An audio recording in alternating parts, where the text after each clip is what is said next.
Hey, welcome back, and then this is part 5 of creating Frogger or Frogger-like game. What we've done this round is add in crocodiles and then the submerging turtles. As you can see, we changed the bounding boxes of the sprites or the objects when the crocodiles open their mouths. So if we're on top, it will fall through. As well as the turtles that submerge. Once they're gotten to a point where they're submerging, their bounding boxes will go away, and then that will drop the player in. So we'll go over those aspects today, and let's get started. So the only thing that I've done this time is not added anything new except for some additional sprites. Like originally I had this submerging turtle in there. I have it where the turtle has 16 images. It just cycles through them continuously. And what we're going to do is, once we get to this part where it's really low, then that's when we'll get rid of the bounding box and make it size of 0, and then the player will fall in. For the crocodile, what we've done is create a set of sprites for the tail, and each one is going to have 4 images. So there's going to be a tail, a middle section, and then the head. And then the head is going to have one that's closed, just the head, and then the one that's open. So the turtles will be the least complex of the two. In the step event, what I've added. So in the spawn water, so what we've done is add it to where the turtle, originally we had it to, if the assignment is going to be the turtle is going to cross, we just create a turtle. What we've added additionally is a random chance of the submerging turtle to occur. And then we've added just which position of the turtle actually will show up.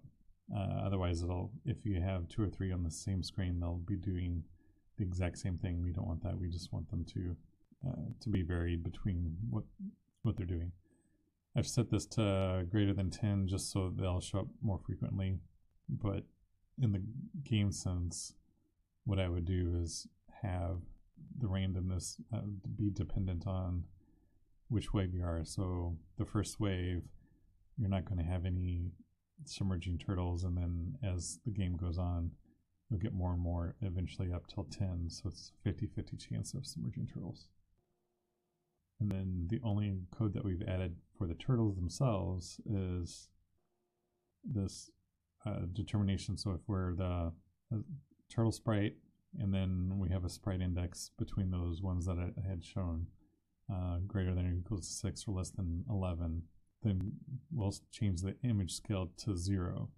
This doesn't affect the way it's drawn because we're drawing the sprites individually outside of that point, so we don't have to worry about them disappearing. And I've also added it to where if they're going right or left, I've made sure that we are correctly displaying the turtles in the correct direction. So I've modified this little piece of code to make sure they're pointing in the correct direction. Now the crocodiles is additional. In this case, we've added this one section as well as below for the random size, but we've also constrained it to only show up where there's logs that are length of 3. Because the crocodile's length of 3, we're just going to keep that consistent, and that way we can use the bounding box that's created.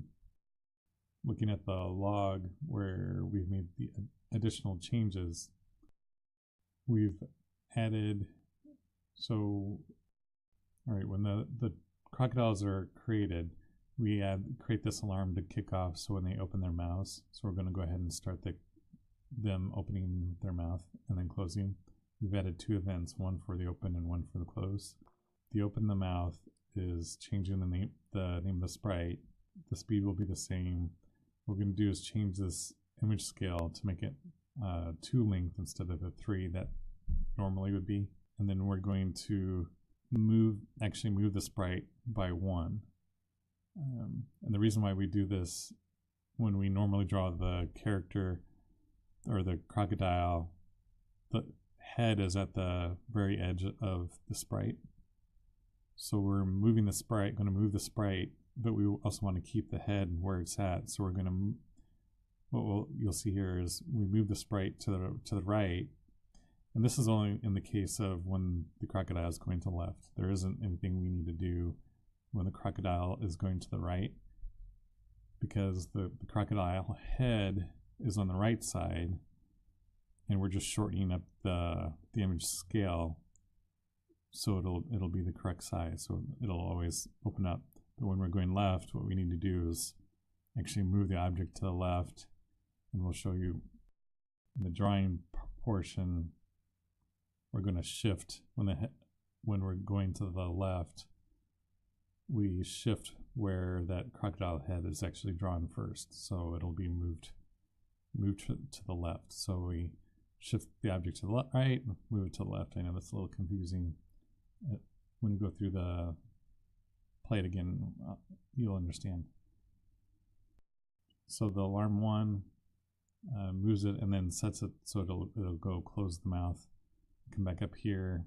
We move the sprite back, make it back to length of 3, give it the closed mouth, and then set it for another time that it's going to open. So the draw is where all the magic occurs as well. So down here, there's nothing really changing for the direction of the log. All this will stay the same. But what we're doing is, okay, if we're the croc open and croc closed, we're going to calculate how we're going to draw it. So if we're moving to the -1 is to the left, we're going to shift how that's drawn based on the location. And then if we're drawing to the left, we have to draw it in a different order. So the tail would be the farthest to the right, then so the 32, the tail will be to the right, the middle in the middle, and then the head will be on the left, where if we're going to the right, the tail's on the left, and then those in the middle, and then the head's on the right. You need to make sure you set the alpha to 1, otherwise the crocodile won't show up, because the bounding box is actually invisible. What I've done just for debugging, and so I can illustrate what I was talking about, I've had this drawing the bounding box, just a rectangle to show that. So as you can see, the bounding box is being drawn on the fly, the log where it's at. And the crocodile at the top, when he opens his mouth, we're changing the length so it opens up that head. But when we're on the left, what we're actually doing is, in reality, we're shifting how that crocodile is drawn, but it's going to appear that it's the same. Because when his mouth is closed, his left side is right here, and then when it's open, it's moved. And that's what I've done to get the crocodiles and the submerged turtles in there. I'm going to just leave the game where it's at now. I know there's originally a snake and then a frog and some things up at the top. If you're interested in me showing how those can be put in there, make a comment. Otherwise, I'll just leave the game where it is. We'll have one more video for the score. Until next time, good luck coding.